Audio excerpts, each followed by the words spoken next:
anything you want to add before I proceed to sentencing? I don't. You don't want to talk about this stuff? Sorry.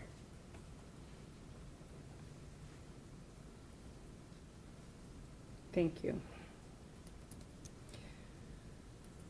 I've reviewed the pre-sentence investigation, of course, certainly taken everything into consideration. I've also reviewed the psychological assessments that were completed initially when you were assessed for competency and sanity. They also provide a lot of information in terms of your mental health history, your substance abuse history, and Mr. Ziegler, I don't know that you were ever receiving, honestly, although you were on probation, I don't know that you were receiving the mental health treatment that maybe could have prevented this, but when you introduce and continue to use meth and other substances of abuse along with those mental health issues, unfortunately, this is where you land. And whatever your motivation was that night, if it was to get attention, to be incarcerated, you put these officers' lives at risk and your life at risk. Honestly, the fact that you survived this incident, because they very, quite frankly, and even as part of their training, could have made sure that you weren't a threat. So I honestly commend them for dealing with your behavior and your aggression in a way that resulted in you still breathing, because it could have gone very, very differently for them and for you.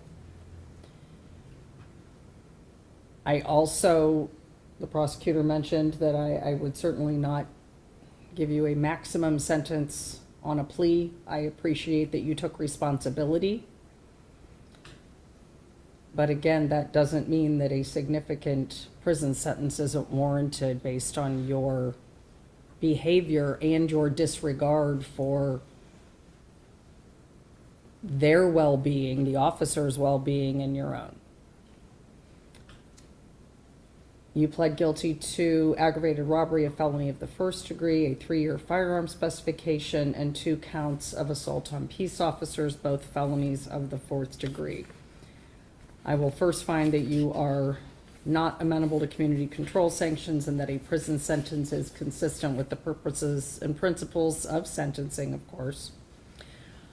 I will also sentence you first on the aggravated robbery. I explained to you at the time of the plea that this sentence for this felony of the 1st degree would fall under what we refer to as the Reagan-Tokes law, which means that for that offense you will receive a minimum sentence and a maximum sentence.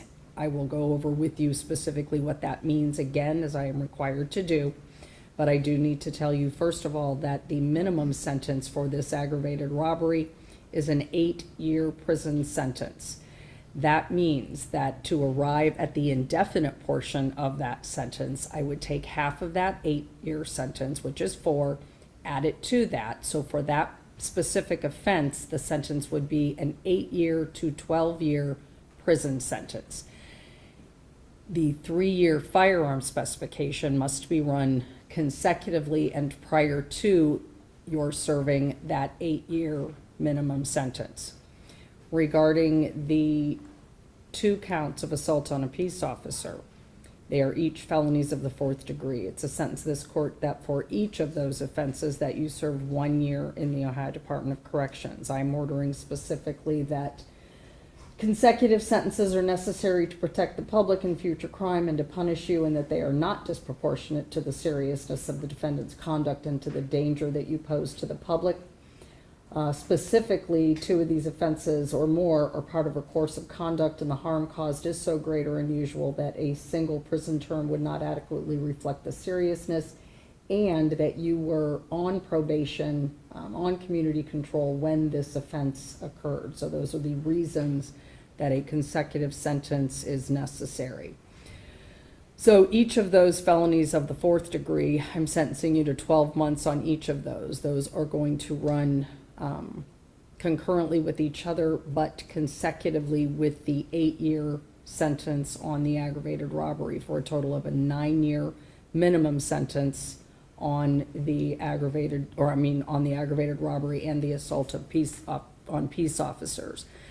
Again, the indefinite portion of that sentence on the felony of the 1st degree, there is a presumption that you would be released at the minimum sentence, which now is going to be a 9-year sentence. However, it is not the court who would make that decision. It is the Ohio Department of Corrections. They would consider things such as your behavior while you were incarcerated. They will consider whether or not you took part in any positive programming while you were in the institution.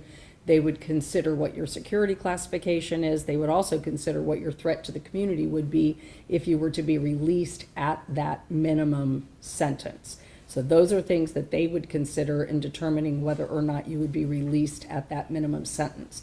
If they determine you should not be released, then you could certainly remain incarcerated for that additional indefinite portion, which would be a 4-year indefinite portion on that sentence. But again, you have to serve the 3-year firearm specification initially, then the 8-year sentence with the indefinite portion being a maximum of 12 years on that particular offense, plus the 1 year on the assault on peace officers.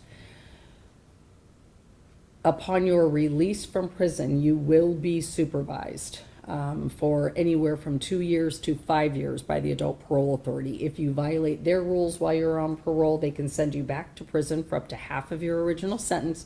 And if you commit a new felony, that time could be run consecutively with whatever you have left on your post-release control time, up to 1 year. From my sentence, you have a right to appeal within 30 days of my sentencing entry. If you can't afford an attorney, one would be provided to you, and if you can't afford the documents, they've been provided to you without cost as well. And under federal law, you may not own or possess a firearm. Even when belonging to somebody else, you can be charged with. I am not imposing a fine at this point. I am going to impose court costs, which are $336. If you cannot afford to pay the court costs, you can perform community work service in prison. I will allow that at $11 an hour in order to take care of those court costs. Mr. Ziegler, again, you will serve 3 years on the firearm specification and then begin the 9 to 12-year sentence. I hope that you receive the mental health and substance abuse assistance that you need, because you will be released at some point. You will be back out into the community. This is certainly not a life sentence, and you are a young man. But this behavior is honestly too dangerous, too threatening to the well-being of the community and the officers and yourself. And I hope that when you are ultimately released by the institution, that you are stabilized, that you do conduct yourself in the future in certainly a manner far different than what you have done so far. You're still young, and you have a lot of time to turn this around and make this maybe something positive for you and for others in the future. Is there anything else I need to address, Attorney Kaya? No, Your Honor, thank you. Mr. Keith? No, thank you. I will give you credit certainly for all the time that you have served in our jail. I don't have the exact days prior to the PSI. I believe it was 280 days, but I will calculate those and make sure that I have the appropriate days. Mr. Keith, if there is a desire to appeal my sentence, of course, I would ask you to file that on behalf of Mr. Ziegler. He does have that right. And if you were not planning to pursue that appeal, I don't know that he is, but he certainly has that right. So if it is going to happen, you need to file something and let the court know, and we'll go from there. I'll discuss that